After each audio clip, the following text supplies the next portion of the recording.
Assalamualaikum warahmatullahi wabarakatuh. Halo semuanya.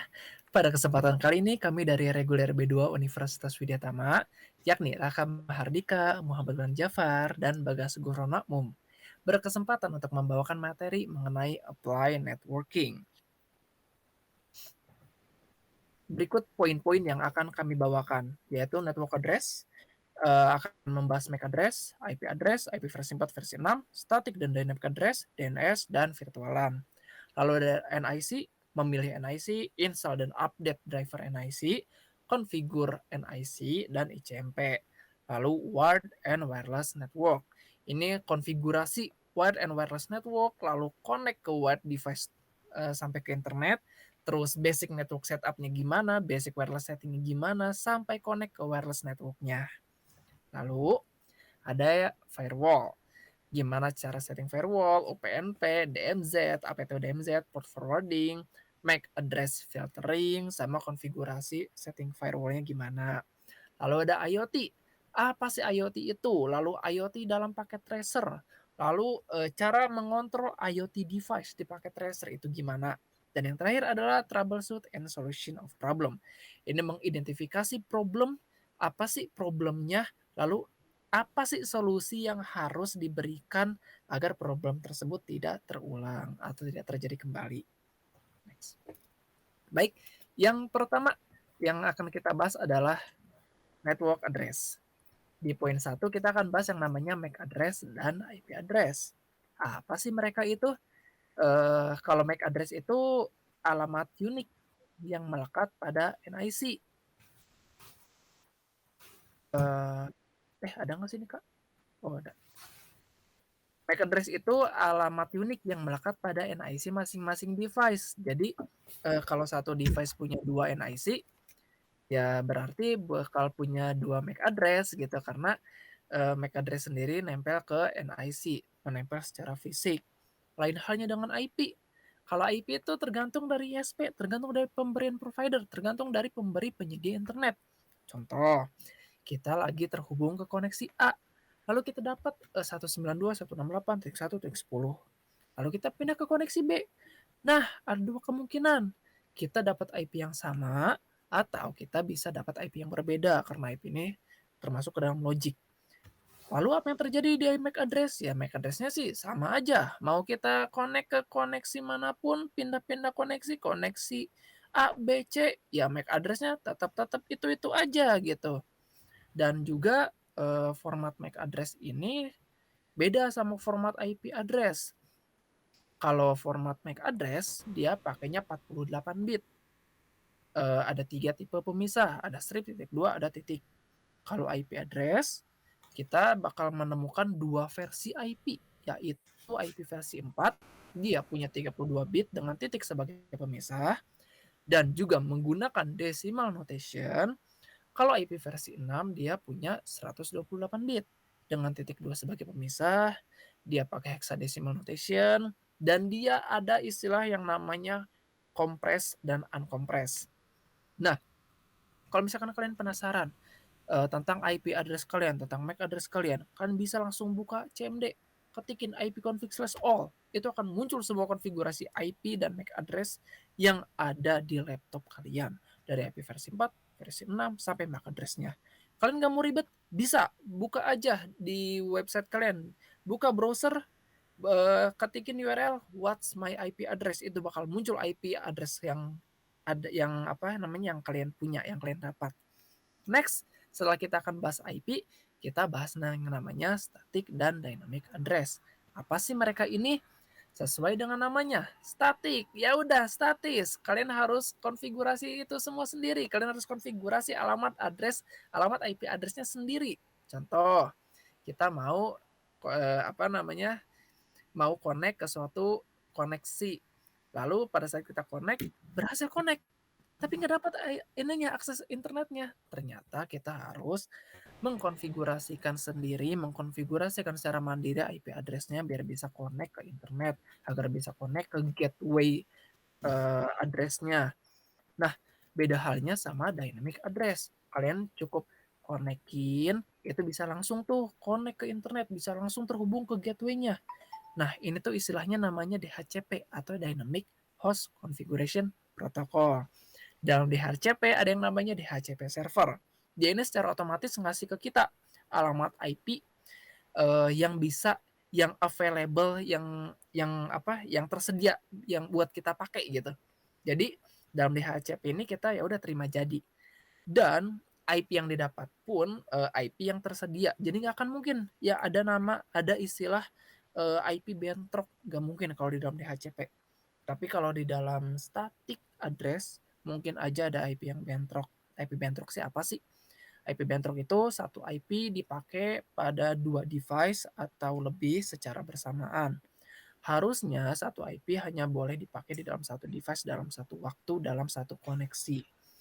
Nah, di dalam dynamic address sendiri kita masih bisa sebenarnya menerapkan yang namanya static address kalau mau itu juga. Tapi ya tetap ada kemungkinan bentrok IP. Setelah kita tahu static dan dynamic address, kita juga harus tahu yang namanya DNS. Apa sih DNS itu? DNS itu Domain Name System. Dia tuh apa? Dia ini dilatar belakangi karena otak manusia itu lebih mudah mengingat sebuah nama dibandingkan sebuah angka. Ini terbukti di kontak HP kalian pasti nulisnya nama, bukan angka. Nah, DNS ini terlahir dari situ. DNS ini semacam database raksasa, isinya itu list-list alamat IP dari sebuah URL. Tujuannya apa?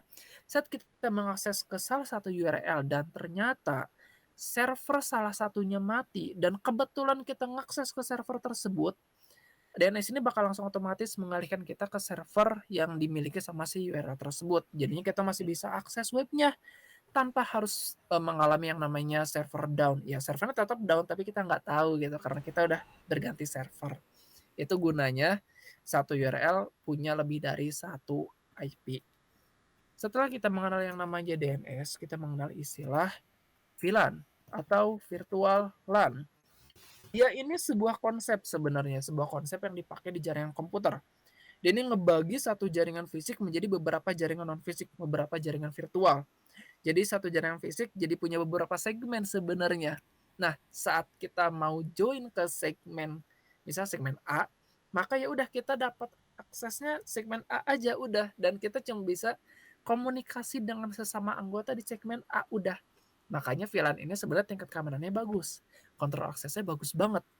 Dan secara fleksibilitas bagus, tapi tetap aja kalau kita mau menerapkan VLAN ya device yang dipakai, router yang dipakai harus mendukung yang namanya VLAN. Nggak boleh enggak. Oke, dari tadi aku ngejelasin MAC address, IP address, DNS, static, dynamic address, VLAN. Kalau misalkan kalian kurang nangkep penjelasannya, ada link YouTube-nya nanti disertakan juga di deskripsi. Nah, ini juga ada tambahan untuk network address ya, MAC address dan IP address ada tambahan. MAC address ini apa? Dia itu media access control address. Kalau IP itu internet protocol address. Kalau MAC address bener kayak tadi dia by NIC. Dia nempel di NIC. Kalau IP address enggak. Dia pemberian network administrator, pemberian ISP, pemberian penyedia internet. Nah, kalau MAC address ini untuk mengidentifikasi alamat unik dari koneksi, dari node koneksi. Kalau misalkan IP address untuk mengidentifikasi node koneksinya, bukan alamat uniknya. Dan MAC address ini sifatnya fisik ya, dia nempel ke NIC. Kalau IP address enggak, dia sifatnya logic. Lalu MAC address ini panjangnya 48 bit. Dengan 24 bit pertama yaitu OUI. Apa sih OUI itu? OUI itu Organization Unique Identifier. Dia ini semacam identifier untuk manufaktur NIC kalian. Lalu 24 bit berikutnya dikenal dengan UAA, itu Universal Administered Address. Itu tuh semacam identifier kode pabrik lah. Nah, kalau di IP address nggak ada karena dia logic, dia nggak ada istilah identifier kayak gitu. Dia cuma ya udah 32 bit atau 128 bit panjangnya. Udah gitu aja. Lalu MAC address ini pemisahnya pakai strip atau pakai titik dua. Kalau IP address dia pakai titik. Kalau MAC address tadi dia hexadecimal notation. MAC address itu. Kalau IP address ya ada dua, dia desimal atau hexadecimal. Next.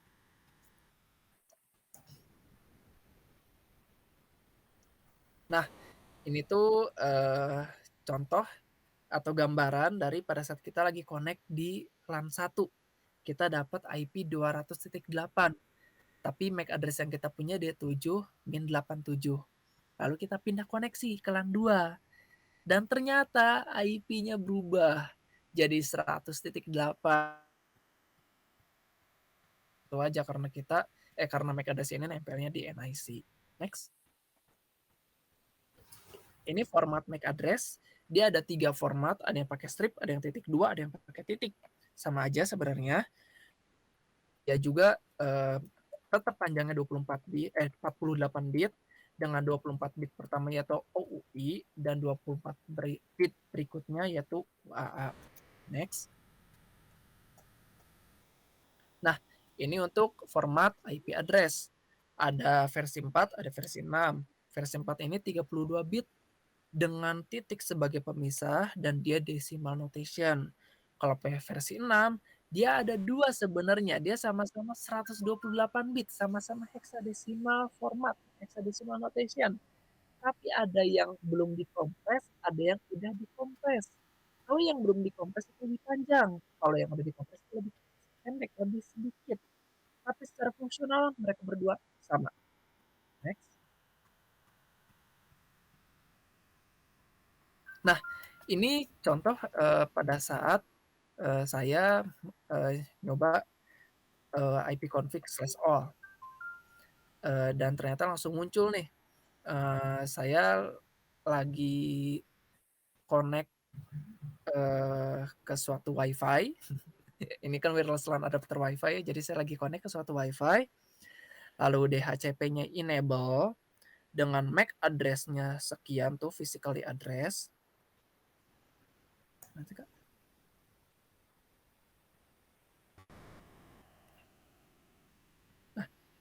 Terus juga IP versi 4-nya berapa, ini dapatnya saya 192.168.4.35, subnet masnya, lalu default gateway-nya ada 192.168.4.248. Ini di laptop saya, kalau di laptop kalian mungkin agak berbeda namanya, tapi tetap aja isinya informasinya sama, itu aja kok. Next. Nah, setelah kita mengenal semua tadi MAC address, IP address, virtualan, DNS, static dan dynamic, kita ini sebenarnya harus, milih dulu NIC mana yang mau kita pakai. NIC ini ada NIC khusus kabelan, ada NIC khusus wireless, dan ada juga USB wireless. Nah, kalau misalkan kalian sekarang-sekarang beli laptop itu, kalian tuh pasti bakal dapat yang namanya NIC wireless dan itu langsung terintegrasi di motherboard, langsung nempel di motherboard. Kalau untuk laptop lama itu biasanya dapatnya 2, NIC untuk kabelan sama NIC untuk wireless. Yang jadi pertanyaan, USB wireless buat apa? Dulu aku pernah tuh laptopku rusak, NIC-nya, bukan laptopnya, NIC-nya rusak tuh, NIC wireless-nya, jadi nggak bisa connect aja ke wireless, nggak tahu kenapa. Terus akhirnya diperbaiki dengan cara mengganti NIC-nya. Jadi laptopnya dibongkar, pasang baru NIC, NIC yang rusak dicabut gitu kan. Terus rusak lagi, akhirnya NIC-nya dicabut lagi, laptopnya dibongkar lagi. Jadi ribet banget lah kalau mau ganti NIC itu. Bongkar pasang laptop, bongkar pasang NIC. Nah, akhirnya disaranin ya udah beli aja USB wireless gitu. Tinggal colok, cabut, itu bisa langsung connect tuh ke internet katanya. Dan ternyata bener aja. Sekali colok itu USB, langsung bisa ngedeteksi koneksi WiFi. Jadi secara fleksibilitas, USB wireless bagus banget. Tapi secara kinerja, sebenarnya NIC wireless lebih bagus. Kenapa? NIC wireless ini punya punya antena yang lebih besar dan lebih mendukung konektivitas yang lebih stabil. Kalau USB wireless, dia antenanya kecil dan biasanya daya transmisinya rendah. Tapi kalau soal kinerja sebenarnya tergantung dari kualitas perangkatnya sendiri dan kualitas sinyal yang diterima sama si USB wireless. Nah, eee, NIC wireless yang nempel di motherboard tadi, eee, kalau untuk laptop zaman sekarang yang desainnya tipis-tipis, itu antenanya sebenarnya udah kecil-kecil tuh antenanya tuh. Tapi tetap didesain sedemikian rupa agar bisa efektif menangkap dan mentransmisikan sinyal dengan baik, walaupun si antenanya kecil. Tapi tetap aja dalam beberapa kasus, antena kecil ini performanya nggak sebanding sama antena yang lebih besar gitu. Nah, kalau misalkan kita udah milih NIC mana yang mau kita pakai, selanjutnya kita memastikan, driver-nya terinstall di laptop kita, agar NIC yang kita pakai bisa dideteksi sama OS, bisa kepakai gitu. Nah, biasanya kalau kita beli laptop, kita tuh dapat tuh installer driver-nya, biasanya. Tapi kalau nggak dapat, kalian bisa aja tuh langsung pilih, Kak, next. Kalian bisa aja tuh langsung pilih tuh, bukan pilih, kalian buka device manager, coba cari ada yang tanda tanya nggak gitu. Kalau ada yang tanda tanya berarti ada satu driver yang belum terinstall dan disarankan untuk install. Caranya gimana? Klik kanan di tanda tanyanya, klik properties, nanti akan muncul pop-up seperti ini. Ini kebetulan saya lagi klik kanan di, dual band wireless, ini berarti lagi NIC wireless. Saya lagi klik kanan di sana, lalu klik details, pilih propertinya hardware IDS. Kalau di saya kebetulan ada 4 value. Di kalian mungkin cuma satu, 2, atau 3 bisa aja, nggak masalah. Kalian pilih aja yang paling atas, pilih, di-copy, di-paste di Google, itu otomatis ketemu tuh installer driver-nya. Emang kelihatannya ribet, tapi langsung ketemu kok. Tapi kalau misalkan kalian nggak mau ribet atau nggak ketemu, bisa aja pakai aplikasi namanya Driver Pack. Nah, sebelum install driver ini, pastiin antivirusnya dimatiin. Kenapa? Untuk beberapa kasus, di beberapa laptop, install driver ini suka kedetek sebagai virus aja gitu, nggak tahu kenapa. Nah, setelah install driver NIC, kita ada istilah namanya update driver NIC. Coba di next, Kak. Update driver NIC ini gunanya buat apa? Ya gunanya buat nge-update si drivernya, karena manufaktur NIC kita ini sering banget, eee, ngadain yang namanya enhancement fungsi NIC gitu. Jadi NIC kita lebih optimal, lebih efektif gitu dalam menjalankan fungsinya gitu. Jadi disarankan update aja drivernya gitu, biar lebih optimal aja. Dan kalian kalau misalkan penasaran, apa sih yang berubah dari versi sebelumnya? Ya udah kunjungi aja website manufakturnya, mereka biasanya mencantumkan kok di log update mereka tuh melakukan perubahan apa aja, mereka tuh melakukan enhancement apa aja. Setelah kita update drivernya, kita bisa connect ke WiFi-nya, selanjutnya apa, ya udah konfigurasi aja tuh. Kita mau pakai IP versi 4, versi 6, statis, dinamis, kalian koneksiin aja udah, atur-atur aja udah. Nah, setelah connect, kalian tes tuh pakai yang namanya ping biasanya. Nah, ini akan dibahas di ICMP. Apa itu ICMP? Internet Control Message Protocol. Ini tuh, apa namanya, protokol ini tuh gunanya buat ngirim pesan, ngirim informasi error, ngasih informasi error kondisi jaringan komputer atau host tujuan. Dan ICMP ini bekerja di atas protokol internet TCP/IP. Bisa langsung kita praktekin nih si ICMP ini. Buka aja ICMD, lalu kalian ketik ping terus host-nya apa. Kalau saya ini kebetulan ada 2 host yang saya coba, cisco.com dan nethacker.com. Dan yang cisco.com kebetulan ngasih reply balik nih. Berarti saya ini, bisa nyambung nih ke cisco.com. Tapi pada saat saya coba nethacker.com berarti ternyata request timeout. Berarti saya lagi nggak bisa nyambung ke nethacker.com. Antara jaringan saya lemot atau memang nggak ada yang namanya nethacker.com gitu. Nah, ICMP ini, pada umumnya ngasih beberapa pesan error. Ada yang namanya destination unreachable. Ini tuh ngasih tahu ke kita, host yang kita tuju itu nggak bisa dijangkau, antara jaringan yang lemot atau port yang salah. Terus, ada yang namanya parameter problem. Nah, ini tuh sebenarnya dikirim saat ada masalah di header paket IP atau parameter lainnya. Tapi sepengalaman saya, untuk message error ini tuh jarang banget, dapat. Sama halnya dengan source sequence. Ini tuh sebenarnya ngasih tahu ke kita, aliran lalu lintas ke tujuan itu terlalu tinggi, jadi harus diredam biar nggak kelebihan beban. Tapi sekali lagi, sepengalaman saya ini jarang banget dipakai. Bah, segitu sih pembahasan dari saya. Selanjutnya, dipersilakan kepada Raka Mardika. Oke, baik, terima kasih, Wildan.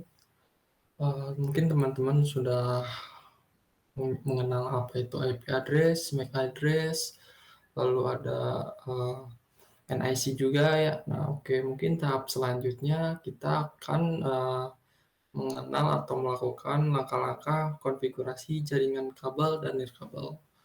Oke, di sini mungkin adalah gambar dari konfigurasi network wireless secara kabel dan nirkabel gitu. Oke.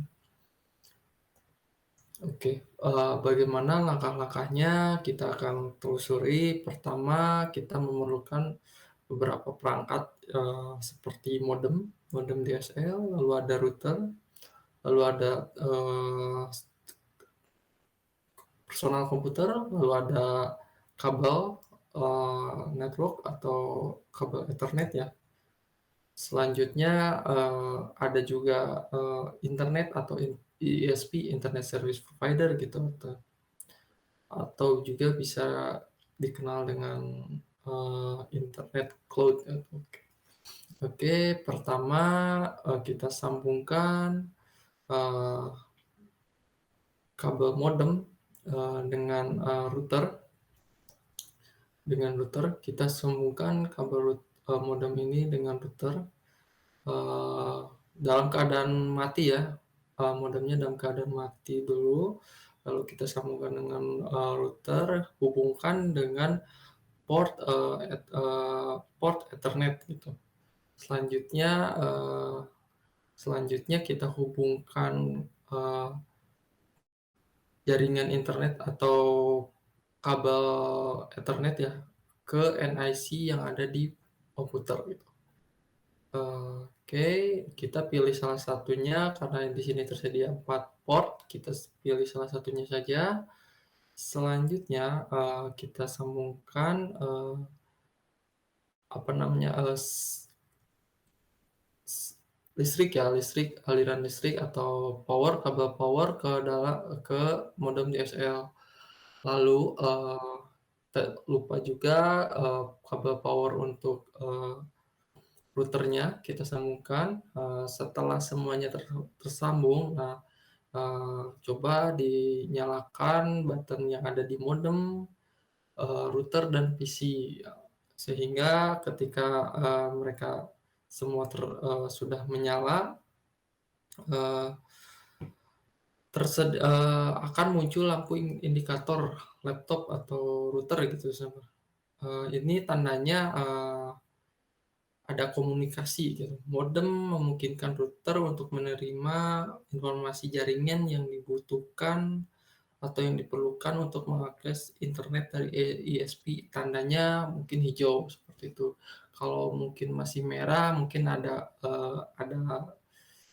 kesalahan dalam pemasangannya, baik itu dari antara modem ke internet atau ISP atau uh, kabel power atau modem ke router gitu.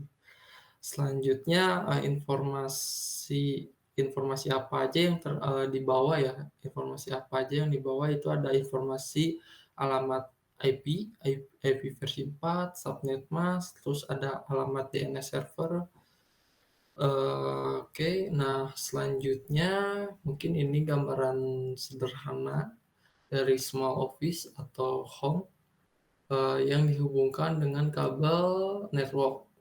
Di sini ada personal komputer dihubungkan dengan router, lalu dari router disambungkan ke modem DSL atau broadband, lalu dari modem akan terhubung ke internet seperti itu. Oke, selanjutnya gimana kita men-setting router? Oke, di sini mungkin sebagai contoh video ya.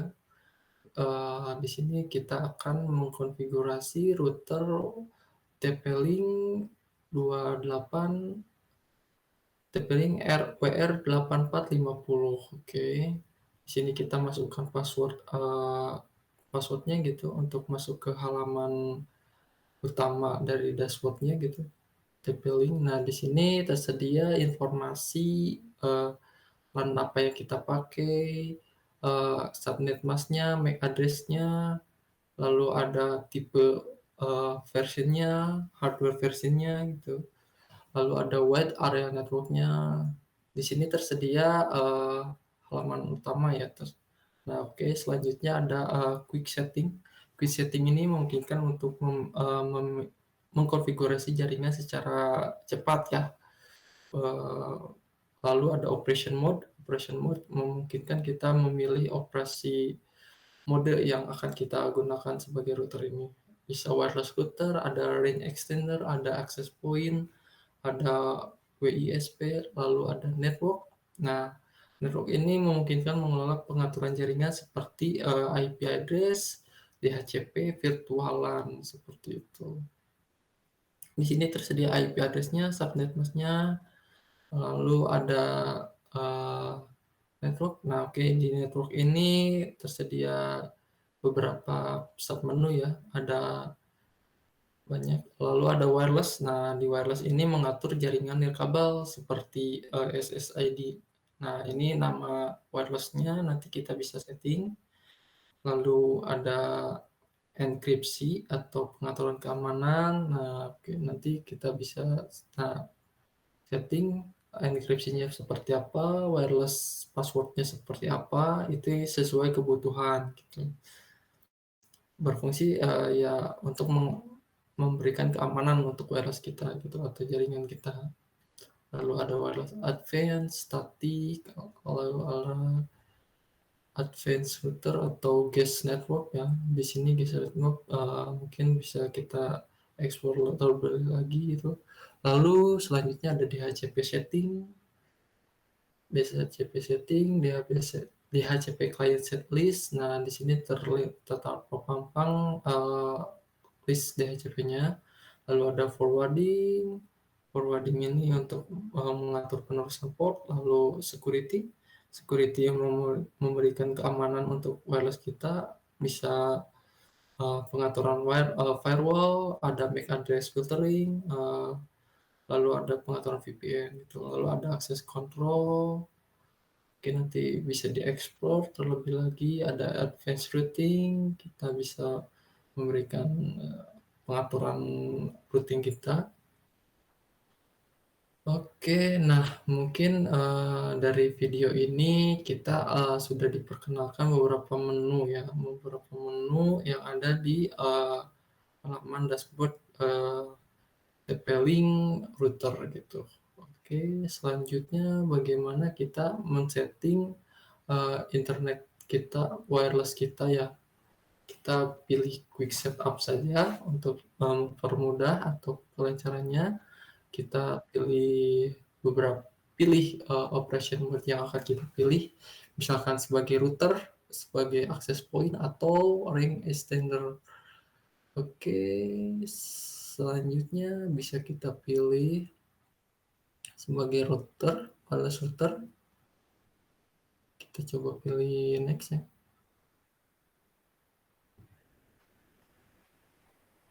Oke.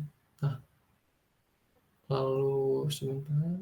Oke, di sini ada quick setup, wireless one. Oke. Oke. Nah, di sini kita pilih nama SSID-nya untuk agar mudah dikenali ya, uh, bahwa itu wireless, adalah settingan dari kita gitu.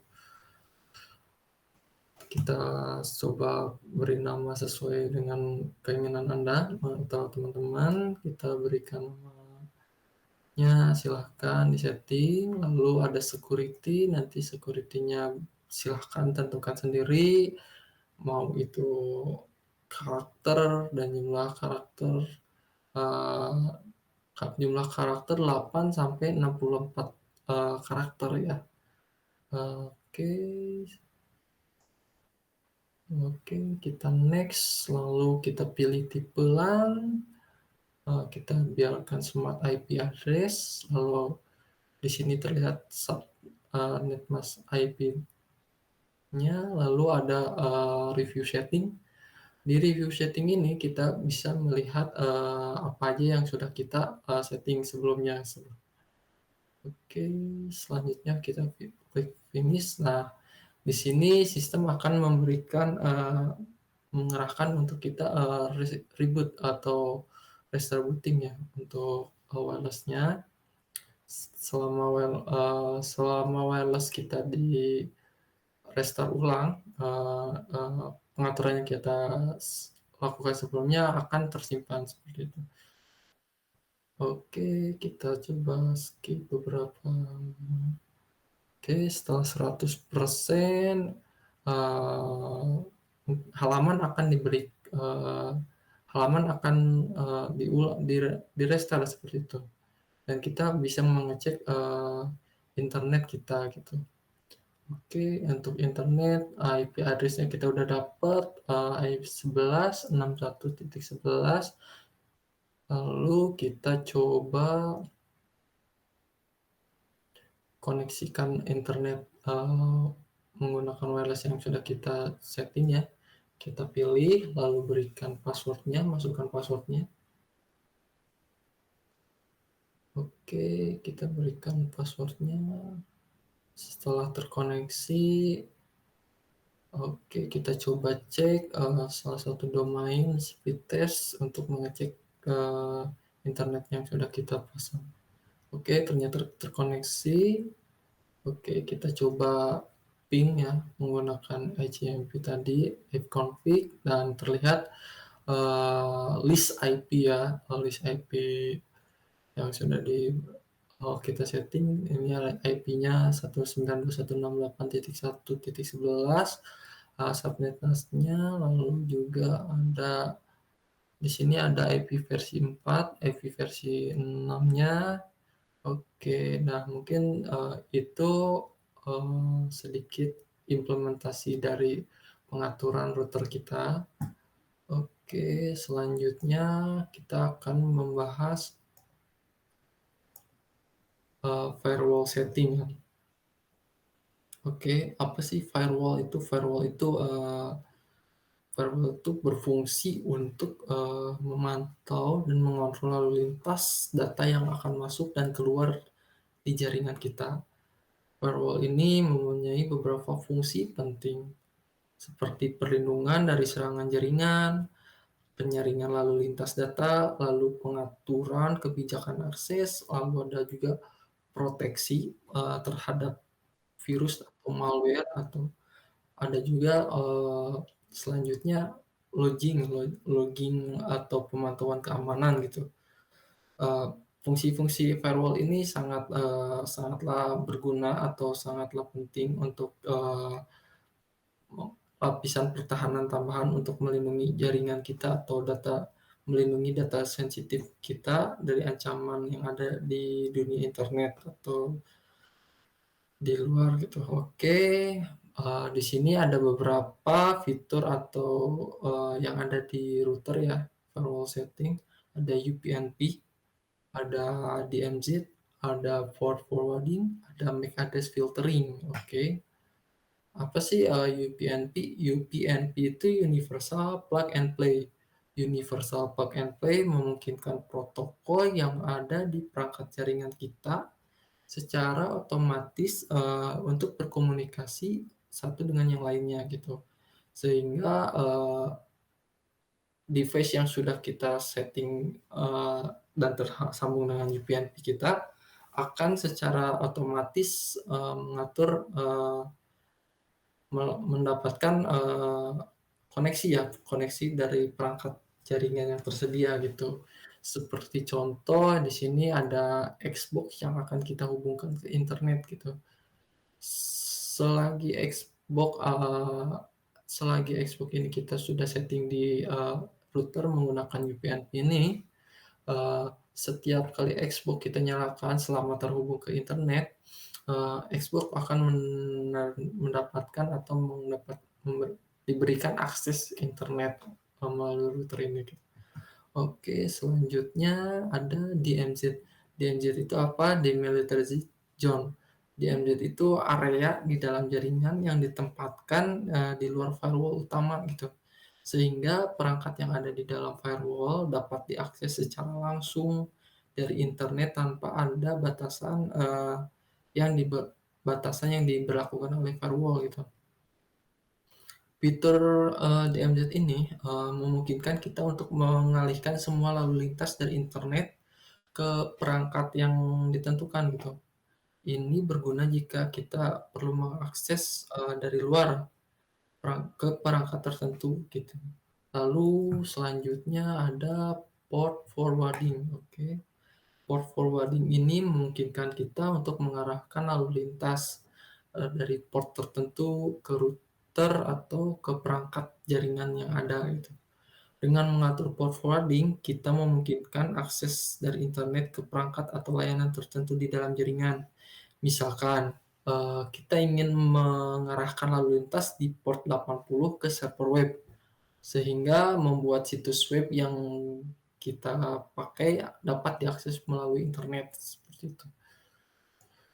Oke, selanjutnya ada MAC address filtering.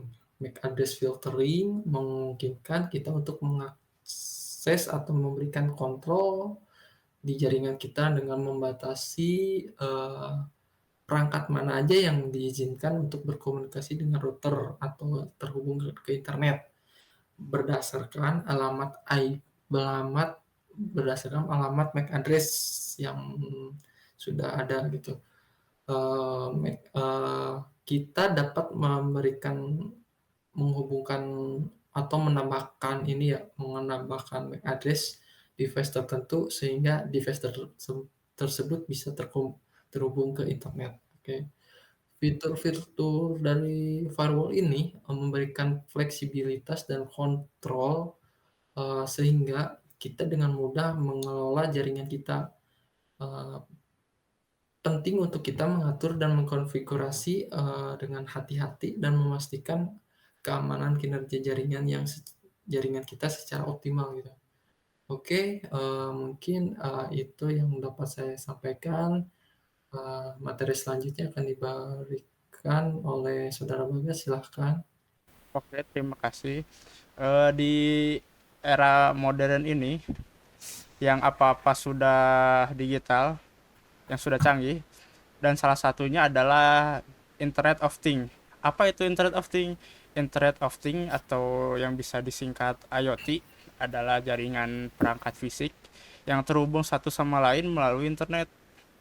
Perangkat IoT ini dapat berkomunikasi dan berbagi data secara otonom tanpa campur tangan manusia untuk memberikan informasi yang lebih baik dan mengambil tindakan berdasarkan data yang dikumpulkan. Next. Dan salah satu contohnya adalah rumah pintar, yang dimana di rumah pintar itu yang semuanya bisa dikendalikan oleh HP atau suara. Karena ini bisa dikendalikan oleh HP dan suara. Hal ini hal ini bisa dilakukan karena menggunakan perangkat IoT seperti lampu, pintu, termostat, dan perangkat elektronik lainnya di dalam rumah untuk mengontrol secara otomatis melalui jaringan internet dengan perantara smartphone atau komputer. Seperti yang dicontohkan tadi, perangkat IoT ada banyak, tetapi perangkat IoT tidaklah murah. Dengan adanya paket tracer, kita dapat mensimulasikan perangkat IoT tanpa mengeluarkan uang sepeser pun dan tidak salah membeli barang.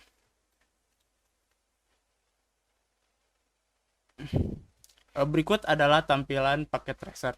Bisa dilihat dari berbagai macam perangkat IoT yang bisa disimulasikan seperti speaker, termostat, pintu garasi, dan lain-lain. Dan berikut ini adalah contoh sederhana konfigurasi untuk mengatur perangkat IoT menggunakan smartphone. Yang pertama, samakan SSID dengan WiFi. Selanjutnya, pada peraturan di perangkat IoT, ubah IoT server ke home gateway. Setelah itu di pengaturan smartphone di bagian desktop lalu pilih IoT monitor, maka akan muncul seperti ini. Samakan server addressnya dengan WiFi. Untuk username dan password defaultkan saja dulu. Jika sudah benar, maka akan muncul seperti ini. Perangkat IoT pun sudah bisa dikontrol. Menerapkan proses troubleshooting pada jaringan ini dibutuhkannya 6 langkah, yaitu yang pertama, mengidentifikasi masalah dengan cara menanyakan pertanyaan-pertanyaan yang berkaitan tentang masalah jaringan untuk mengumpulkan informasi dari pelanggan. Contohnya seperti, apakah ada orang lain yang baru-baru ini menggunakan perangkat Anda? Yang kedua, menetapkan teori penyebab kemungkinan. Setelah berbicara dengan pelanggan, maka bisa menetapkan teori penyebab kemungkinan seperti ada kabel yang kendor atau masalah di DNS server. Yang ketiga, menguji teori tersebut untuk menentukan penyebab. Setelah menetapkan beberapa teori tentang apa yang salah, uji teori-teori tersebut untuk menentukan penyebab masalahnya terletak di mana, seperti cabut dan kemudian sambungkan kembali kabel dan konektor. Yang keempat, menetapkan rencana tindakan untuk memecahkan masalah dan melakukan solusi. Setelah menentukan penyebab pasti masalah, tetapkan rencana tindakan untuk memecahkan masalah dan melakukan solusinya. Yang kelima, verifikasi fungsionalitasnya dan jika bisa lakukan tindakan pencegahan. Setelah sudah diperbaiki masalahnya, periksa kembali sistem jaringannya apakah sudah berjalan dengan baik atau belum. Seperti menggunakan perintah ping untuk mengecek konektivitas. Dan yang terakhir, mendokumentasikan temuan, tindakan, dan hasil yang bertujuan untuk memberikan referensi di masa depan, memfasilitasi kolaborasi tim, memungkinkan dan menganalisa yang lebih baik. Masalah jaringan dan solusinya. Masalah pada jaringan tidak cuma satu, melainkan sangat banyak. Berikut ini salah satu yang bisa diambil untuk contoh masalah pada jaringan. Sebuah perangkat dapat terhubung ke perangkat jaringan melalui alamat IP, namun tidak melalui nama host. Masalah ini mempunyai 3 kemungkinan. Nama host yang salah, pengaturan DNS yang salah, dan DNS server yang tidak beroperasi. Untuk nama host yang salah, solusinya adalah dengan memasukkan nama host yang benar. Untuk pengaturan DNS yang salah, solusinya adalah dengan memasukkan alamat IP server yang benar. Dan yang terakhir, untuk server DNS yang tidak beroperasi, solusinya dengan merestart server DNS.